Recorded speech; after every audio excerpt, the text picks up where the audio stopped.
They called him Peaches, a word meant to sound harmless, but every syllable carried the sting of something far crueler. It began the moment James Hughes walked into the public high school for the first time, wearing a thrift store shirt that still smelled faintly of mothballs. He had been one of 11 children, growing up in a home that once felt warm, almost unshakable until the day his father lost his job. Unemployment cracked something in the man.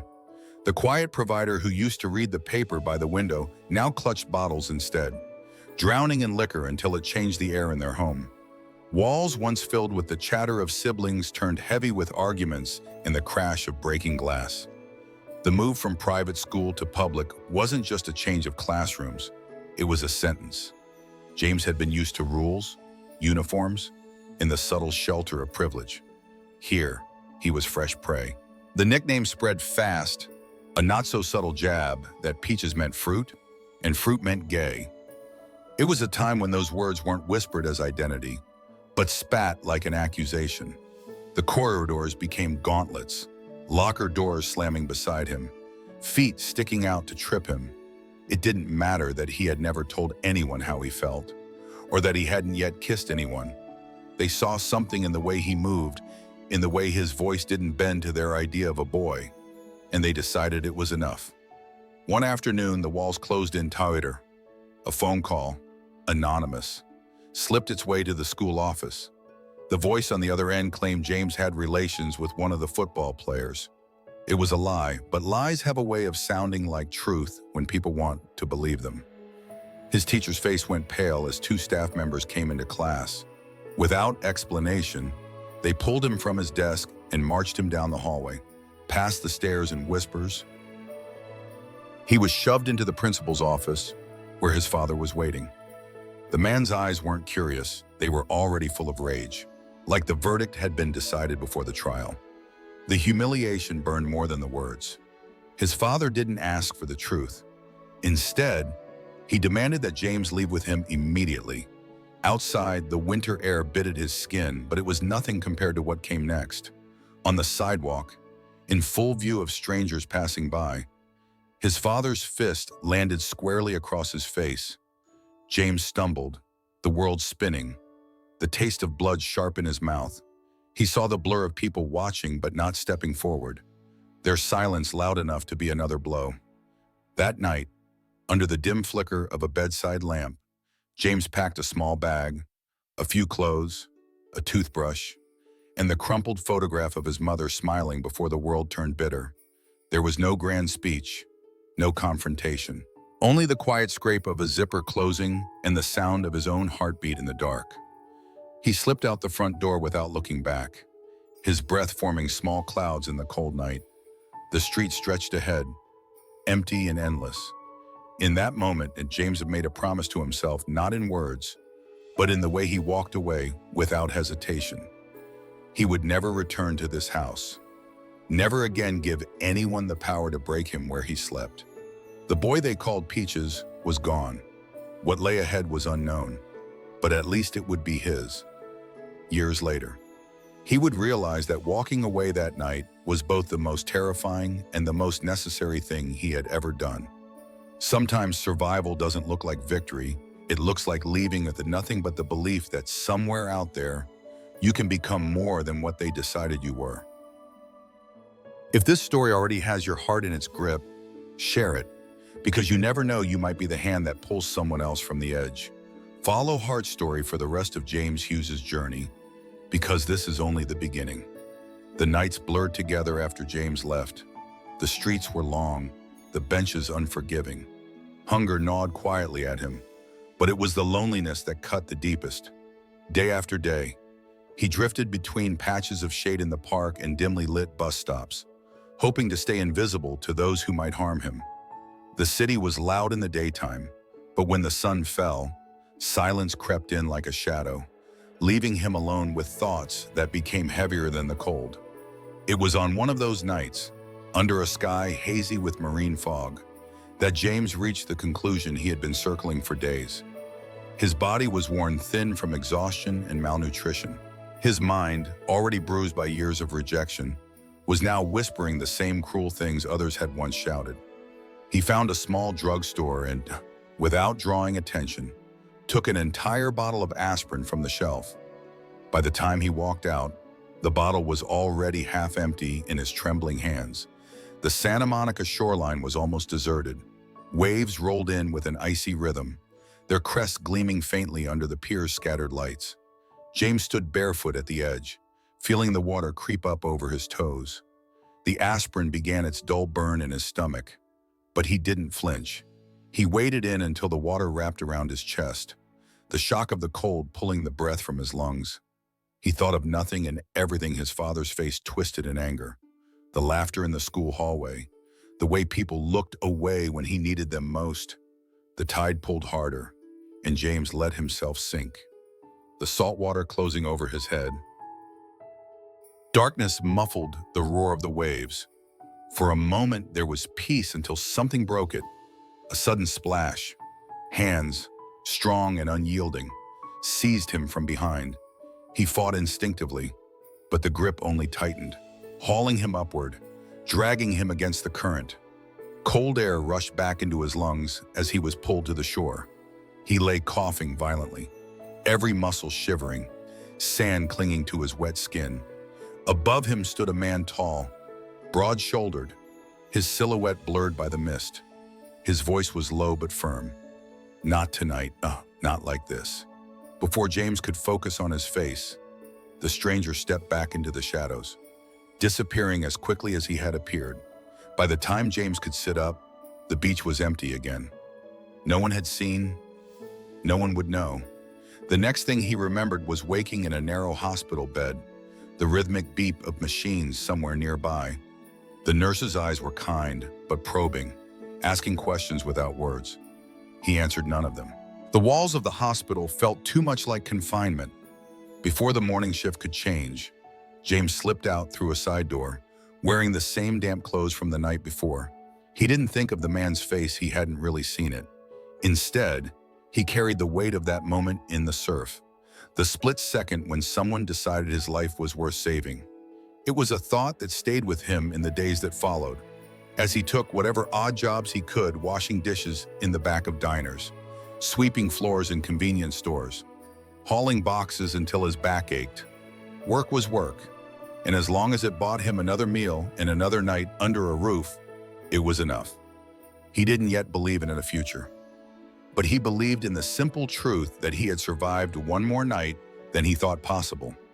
It would be years before he understood that sometimes a stranger's act is not the whole rescue. It's only the first light in a long, dark tunnel. What you choose to do after is the part that belongs entirely to you.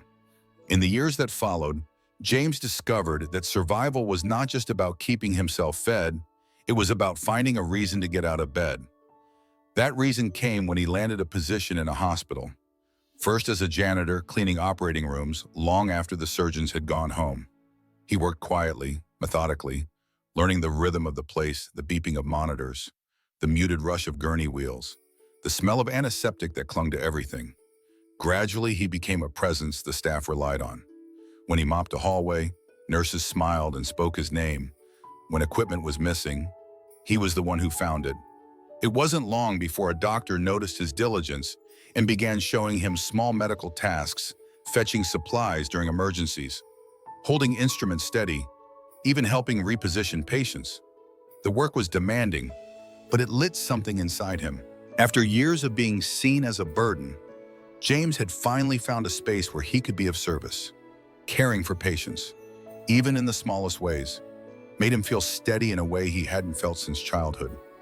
One day, an opportunity arose. The hospital offered to sponsor him for nursing school. It was a rare chance, one that could transform his life permanently. But there was a condition before he could enroll. He would need to assist in a procedure that went against his personal convictions. The request was framed as routine, but to James it cut deep into the faith he had quietly held on to through every trial. He thought about it for days, weighed it against the years of struggle, then made his choice. He declined. The offer was withdrawn within hours. The loss stung, not just because it was a closed door, but because it revealed how quickly acceptance could be taken away when he didn't bend to someone else's terms. Unable to bear the constant reminder of what could have been, he left the city altogether. His journey took him north to a remote Trappist monastery, where silence was a discipline and the outside world was kept at arm's length. Life there was stripped bare. Days began before sunrise with prayer, followed by hours of physical labor, tending gardens, repairing stone walls, hauling sacks of grain. For the first time in years, James felt insulated from the noise of judgment. The monastery became a refuge, a place where no one asked about the past and no one cared about the label he had been given as a teenager. But peace can be fragile. One afternoon, while carrying a 100-pound sack of flour for the bakery, James felt a sharp, searing pain in his back. He collapsed onto the cold stone floor, unable to straighten himself. The diagnosis was clear: a ruptured spinal disc. The monastery could offer prayer, but not the medical support he needed for long-term recovery. Leaving the abbey felt like tearing away a piece of the calm he had fought so hard to find. Back in California, starting over again seemed almost cruel, but in the slow process of regaining his strength, he crossed paths with Bill, a reserved, soft-spoken aerospace engineer who loved building model planes on weekends. Bill's kindness was patient, deliberate, and without hidden demands. What began as casual conversations over coffee deepened into a shared life. For 6 years, James lived in a home filled with the small joys he had once thought were reserved for other people, cooking dinner together, falling asleep to the sound of someone breathing beside him, knowing he could come through the door and be met with a smile that meant safety. Looking back, James came to understand something that none of his school tormentors, nor his father, nor the strangers on the sidewalk could have imagined: that even fractured paths can lead to moments of grace.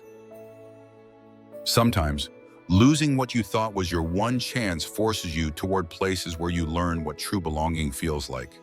It is not always the life you planned, but often the life you needed. The comfort James had built with Bill was still intact when the world shifted in ways no one was ready for. The early years of the AIDS crisis arrived quietly, almost like a shadow that no one noticed at first until it began swallowing people whole. Whispers turned into obituaries, and fear threaded its way through every street, every conversation, every waiting room. For James, there was no hesitation. He stepped into the fight not because it was safe or easy, but because he could not look away. Alongside Dear Abby, a public figure who used her voice to rally help, he moved into the spaces where others refused to go. Hospital wards where patients lay alone because families had turned their backs. Apartment rooms where young men stared at the ceiling, knowing the last voice they would hear would not be that of a parent, but a volunteer. James washed fevered brows, held hands during final breaths, and listened to stories that would never be told outside those walls. Some patients were no older than he had been when he left home, their bodies frail from illness, their eyes carrying the same mixture of fear and defiance he had once felt. To each one, he tried to offer more than medicine or comfort. He wanted to plant a truth they could take with them to the end. If God hated you, he would not have sent someone to care for you now. The work took pieces of him emotionally, physically, but it also gave him a sense of purpose he had never known. He became part of a group of 10 individuals recognized for their service to the community during the height of the crisis. Their names were carved into a stone plaque and mounted in the city hall. A permanent reminder, he thought, of the lives they had touched and the courage it took to stand in the face of both disease and public contempt. Years passed, the epidemic changed shape, treatments emerged, and the city seemed eager to move forward. One day, while running an errand at City Hall, James learned the truth. The plaque had been removed, placed in storage. The reason was vague renovations, space limitations, but the reality was undeniable.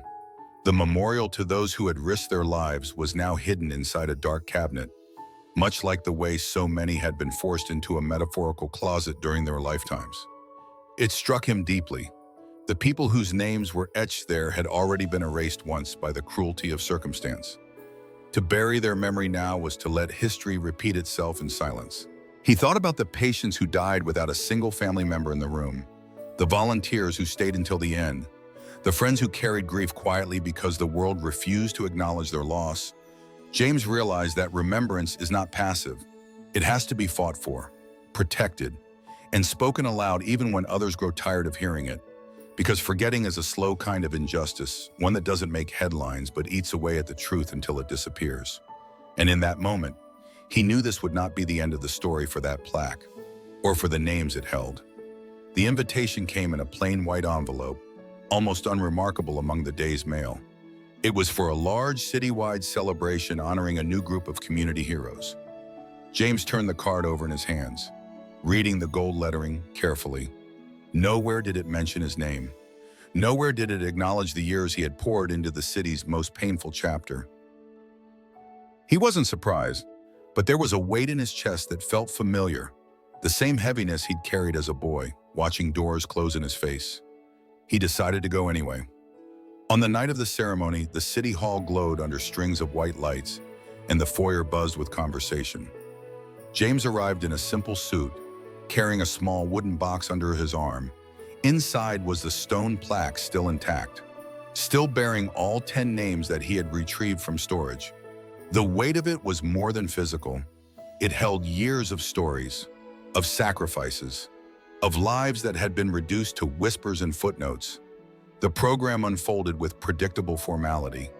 Speeches were given, awards handed out, applause rising and fading in polite cycles. When the final name was read and the crowd clapped, James stepped forward, his presence halting the movement of the room. Without waiting for permission, he walked to the podium and set the box on top. The latch clicked open, and he lifted the plaque into the light. Gasps rippled through the audience.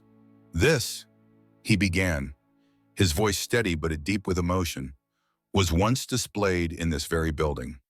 10 names, 10 lives given to a city that wasn't always ready to claim them. They were sons, brothers, friends, and yes, they were part of a community many preferred not to see. But they stood in the fire when no one else would. He traced his fingers over the carved letters, pausing on each one as though reintroducing them to the room. He spoke of nights spent beside hospital beds, of families who turned away, of the quiet courage it took to face not only a deadly virus, but the scorn of an entire society. He did not ask for recognition for himself, only that the people on the plaque be remembered as more than a hidden chapter. His words cut through the air until the silence in the hall was absolute. Then the sound began, first a few claps, then the entire room on its feet, the applause swelling until it echoed against the marble walls. The mayor, moved and visibly unsettled, stepped forward and promised on the spot to have the plaque restored to a place of honor. That very night, it was hung again in the main lobby, under bright lights where no visitor could miss it. James walked out into the cool night air, the square alive with the glow of street lamps. He paused, looking back at the building. For decades, he had carried the shadow of being the boy left bleeding at 16. Now he stood as the man who had made the city remember not just him, but every life erased too soon, and it was proof that while they can push you into the dark, they cannot stop you from bringing the light back.